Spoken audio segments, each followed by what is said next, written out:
compensated they are. And of course, it does cost a lot of money to live in the Valley relative to other places in the United States and Canada, all over the world. But um, it's just a really interesting thing that, if you're interested in technology, if you have those skills, even if you don't, just apply. It's sort of just an interesting thing that you can do that is well worth your time, especially in university, where the idea is to explore as much as you can and to see how you can influence your way through the world, to put your mark on the world, but also to learn as much as you can to bring to whatever initiatives you have in the future, whether it's your own initiative or jobs from different companies in the future, whatever you can imagine. Having these cool experiences that, honestly, if you ask me, sound really interesting. I'd love to talk to people who went for things in the Valley, in different tech hubs, just because your life is different than the typical mundane, uh, well, forgive the term, but like just regular internships where you might be like pushing papers or doing some data entry. You'll probably do similar things there, but you'll be around really cool people who are building phenomenal things that you and I might use on a daily basis with social media. So in third year, back to internships, aim high. Everything I said about first and second year applies. Um, Aim high, do your best, go for the biggest companies you can that you think are totally unattainable. Apply early, of course, like really early. Like get ready in the summer, in August, in July. Make sure you have your application materials so ready that as soon as you see the application pop up, you can just click like apply and attach all of your files, your cover letter, your resume, and then you can just do it. Because oftentimes, so this actually happened last year where I won't say the firm, but a firm didn't have anything up on their website until just a few days before the closing of the applications because they get so many. And so many people missed, including myself, missed the application deadline because we just weren't prepared for like refreshing the page every single day so that you could actually know when they were going. And if you're not prepared, you'll take yourself out of the choosing of their recruiting team, and that's not great. So, be prepared. Refresh the page every day. Make it your homepage if you have to. If you really want to go work for that company in July, like sometimes their applications open in late August and early September. You never really know, but aim high. Go for the best companies you can, and then move your way down if you don't get the greatest positions. Don't be too afraid if it's not exactly what you want to do. You're not really boxed in. It's like you're an intern. Like you'll be fine. You can do whatever you want afterwards.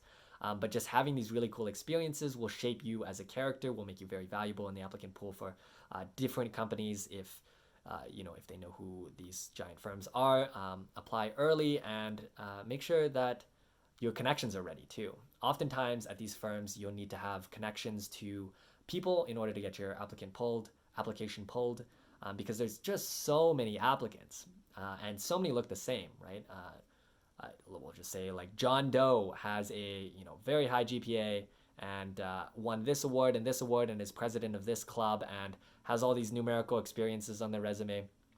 Great, but that's like hundreds of applicants. So the fact that all of these people have such similar experiences, at least when you're a student, you can really only influence so many variables like your GPA and like being president of things and seeking change and maybe having a great online profile somewhere, and having a couple of big names on your resume. It's still a lot of people who have those. And so you can't really influence much more as a student.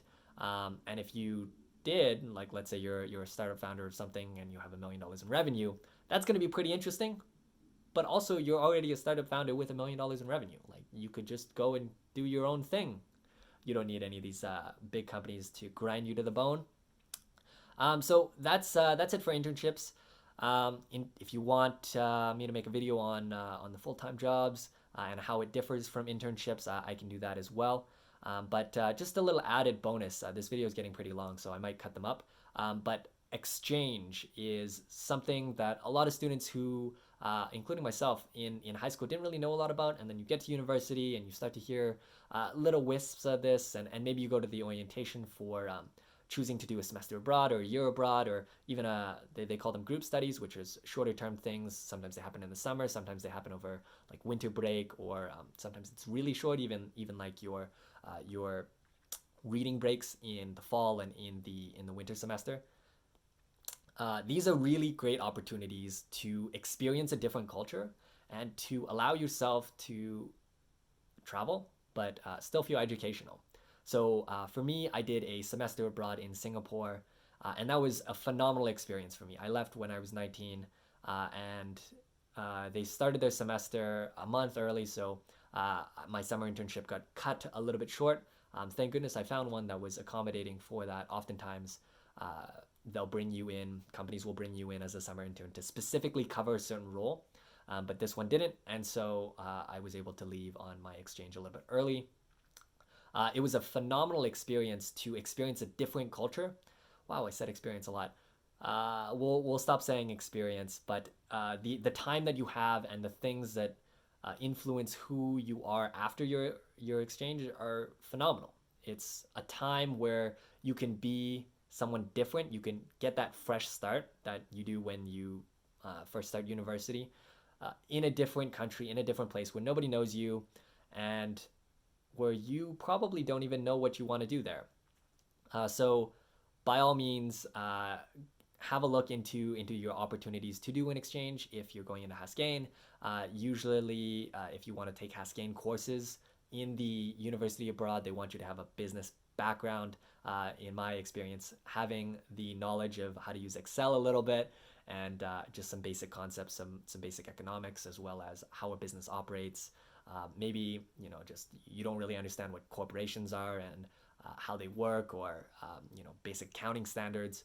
I personally really wanted to take financial courses abroad, so I majored in finance, and I really wanted to see how different universities taught finance. Spoiler alert, it's pretty similar actually. Finance can only be taught in so many ways before you start of getting into the territory of creative accounting, which is not allowed and very illegal. So when you look at finance, it's pretty similar, but other courses might be taught completely different. I took a strategic course as well. That was really fascinating because of the companies they chose. When you're in a different part of the world, different companies are big. Here in Calgary, we have the big oil companies. So a lot of the perspective is around these oil companies, since most of our graduating students will be working for these oil companies in either Enbridge or TransCanada, Suncor, and many more as well, of course. But these are not companies that are even on the radar to people who live in Singapore. They're a more, some might call them a greener place. They care more about renewable energy or sustainable buildings and LEED certifications and things like that other places are catching up to, including Calgary, of course. But it's just different companies that we're not aware of that they study. For example, like Redmart was a grocery chain that was acquired, and they had fantastic speaker events as well. Something that's hard to understand if you've never experienced them are these sort of events that happen at bigger schools and don't happen quite as often or to the same scale at smaller schools that don't necessarily have the larger alumni base, or perhaps the students who go off to these larger companies. But UCalgary is working on that. Last year they had a Facebook event. Facebook came to the University of Calgary, and so that was quite cool to speak to, again, people who work in the valley, live in the valley, have sort of lived that idea and then experienced that. So I've been talking for 31 minutes. This has been quite the interesting experience for me. Let me know if it's helpful to you or anyone else. I think that's it for my knowledge here. Anyway, take care.